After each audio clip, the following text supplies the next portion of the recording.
हिरण्यकश्यपो. भागवत कथा श्रवण केल्यानं निर्भयता प्राप्त होते. भागवत कथा ऐकल्यानं मानवाचा उत्कर्ष होतो. भागवत कथा ऐकल्यानं तरुण युवकांवर चांगले संस्कार होतात. मुलांकडून आई वडिलांची सेवा घडते. आई वडिलांची सेवा ही जीवनातील सर्वात मोठं पुण्य आहे, हे या भागवत कथेत सांगितलं जातं. म्हणून प्रत्येक मनुष्यानं आपल्या जीवनात एकदा तरी भागवत कथा ऐकावी. ही कथा ऐकल्यानं जीवनातील व्यथा नक्कीच दूर होते, असं प्रतिपादन सुप्रसिद्ध कीर्तनकार, प्रवचनकार, कथाकार बगूर रत्न हरिभक्त परायण गणेश महाराज करंजकर यांनी बगूर इथं केलंय. बगूर इथल्या सुप्रसिद्ध तुळसा लॉन्स इथं मंगळवार दिनांक 9 ते 15 जून पर्यंत भागवत कथा, गीता, कथासार सोहळ्याचं आयोजन करण्यात आलंय. यावेळी करंजकर महाराज बोलत होते. आज का जेवायचं? बरोबर आहे ना? जसं रोज रोज पोटासाठी भोजन लागतं, तसं कायम मनाला भजन पण लागतं. आणि आपल्याला जो देह दिलाय तो नुसता भोजनाला नाही दिला. देवे दिला देह भजना गोमटा आणि तो हा झाला फाटा पादिकेचा. आयुष्य गेलं ना जेवणामध्ये. म्हणून पोटासाठी भोजन आणि मनासाठी भोजन.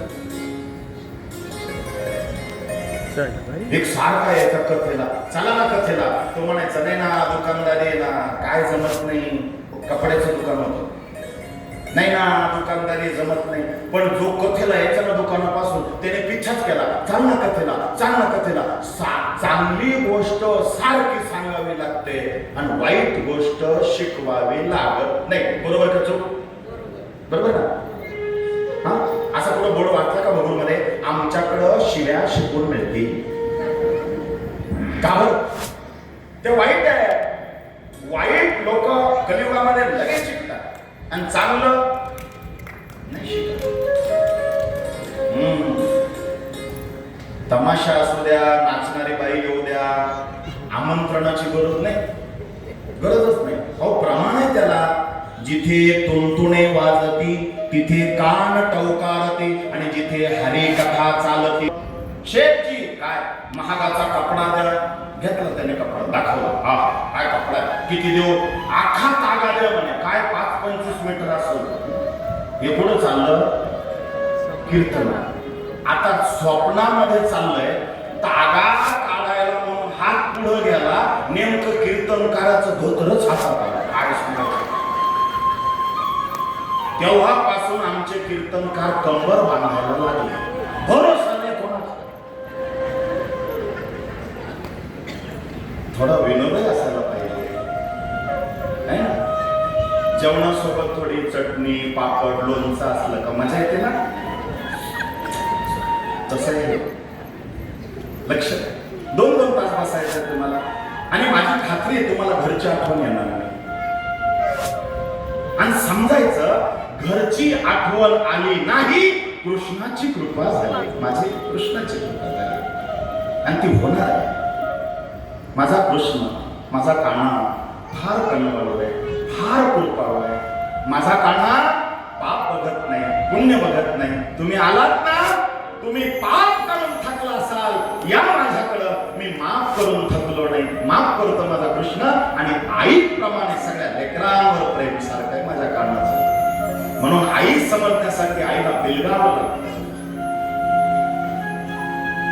तिच्या जवळ जावं लागतं. आई लांबून नाही कळत, जवळ जावं लागतं. आई आई आई बिलगलं तर मग ती प्रेमाचा पान्हा असं डोक्यावरून हात फिरवते, जवळ घेते, असं करते. आणि जगाच्या पाठीवर ते प्रेम सगळ्यात मोठं आहे, सगळ्यात मोठं. आणि ते भाग्यवानाच्या नशिबात. आता जग आपलं म्हणतं, पण आईनं ज्यावेळेला आपलं म्हणावं ना, त्यावेळेला सगळे प्रेम तिथं फिके पडतात. लक्षात ऐका, अमृताच्या बदल्यात सुद्धा हे भागवत महापुराण देवांना दिलं. संकादिक 4 मुनींना नारद सांगतात अनुभव. मी रस्त्याने भ्रमंती करत असताना एक तरुण स्त्री, सुंदर, सुशील, सुसंस्कारी, इतकी सुंदर आहे, तरुण आहे. तिचा चेहरा पडलेला आहे, दिसायला सुंदर आहे, नाराज आहे, केस विस्कटलेले आहे. आणि 2 वृद्ध पुरुष जमिनीवर पडले आणि 2-3 स्त्रिया त्यांना वारं घालतायत, ते बेशुद्ध होतात, पुन्हा डोळे उघडतात, परत तडफडून बेशुद्ध होतात, आणि 3 स्त्रिया असा पदराने वारं घालून त्यांना शुद्धीवर आणण्याचा प्रयत्न करतात. नारदाने ते पाहिलं आणि त्या नारदांचं मन शंकेने व्याकुळ झालं. प्रारंभी सकाळी करंजकर गल्ली इथून भव्य ग्रंथदिंडी व हरिभक्त परायण गणेश महाराज करंजकर यांची बग्गीतून शोभायात्रा काढण्यात आली होती. यावेळी शहरातील प्रमुख मार्गावरून ही ग्रंथदिंडीचं प्रस्थान करण्यात आलं. या दिंडीची सांगता तुळसा लॉन्स इथं करण्यात आली. यावेळी भाग्योदय भजनी मंडळ, ग्रामस्थ व विशेषतः महिला वर्ग मोठ्या संख्येनं सहभागी झाले होते. या भागवत कथेप्रसंगी केशव महाराज करंजकर, शिवराम महाराज बोराडे, राहुल महाराज सानप, प्रफुल्ल महाराज श्रवण, प्राध्यापक ललित महाराज भदे यांची अनमोल अद्ययावत मंत्रमुग्ध करणारी अशी संगीत साथ मिळत आहे. पुढे बोलताना गणेश महाराज करंजकर यांनी सांगितलं की आजच्या युगात प्रत्येकाच्या जीवनात धार्मिकता किती महत्त्वाची आहे. भगवंत तसंच संतांनी दिलेली शिकवण आपल्या जीवनात किती अनमोल आहे. भगवंताच्या या शिकवणीचा प्रत्येकानं आपल्या जीवनात तसंच कार्यात आचरण केलं पाहिजे. प्रामाणिकता, सकारात्मक विचार आणि समाधानी मन हे जीवनाचं सत्कर्म आहे. यावरही करंजकर महाराजांनी समाज प्रबोधन केलंय. कार्यक्रमाचे मुख्य संयोजक शिवसेना उपनेते विजय करंजकर, माजी नगराध्यक्षा अनिता करंजकर, सोसायटीचे संचालक रंगनाथ करंजकर, नाशिक कृषी उत्पन्न बाजार समितीचे संचालक तानाजी करंजकर, तुळसा लॉन्सचे संचालक संजय करंजकर, गटनेते शंकर करंजकर, नितीन करंजकर, सोसायटी संचालक संजय जाधव, सुरेश करंजकर आदी प्रमुख मान्यवर उपस्थित होते. सप्ताहभर चालणाऱ्या या कथेत दैनंदिन कार्यक्रमात सायंकाळी 6 ते 9 भागवत कथासार, तदनंतर महाप्रसाद असा दैनंदिन कार्यक्रम असून भागवत कथासार कथेचा लाभ पंचक्रोशीतील नागरिकांनी घ्यावा असं आवाहन शिवछत्रपती तालीम संघ, करंजकर गल्ली, वेताळबाबा मित्रमंडळ, भाग्योदय भजनी मंडळ, मुरलीधर मंदिर व समस्त ग्रामस्थ यांनी केलाय. भागवत कथेप्रसंगी महाप्रसादासाठी शिवसेना उपनेते विजय करंजकर, शरद पवार, संजय करंजकर, अमोल शिरसाट, मनोहर शेळके, राजेंद्र मुंदडा, सुनील करंजकर, भावसार, वेताळबाबा मित्रमंडळ आदींचं अनमोल सहकार्य लाभलंय. मुख्य संचालक रवींद्र जाधव, लोकराज्य न्यूज, भगूर.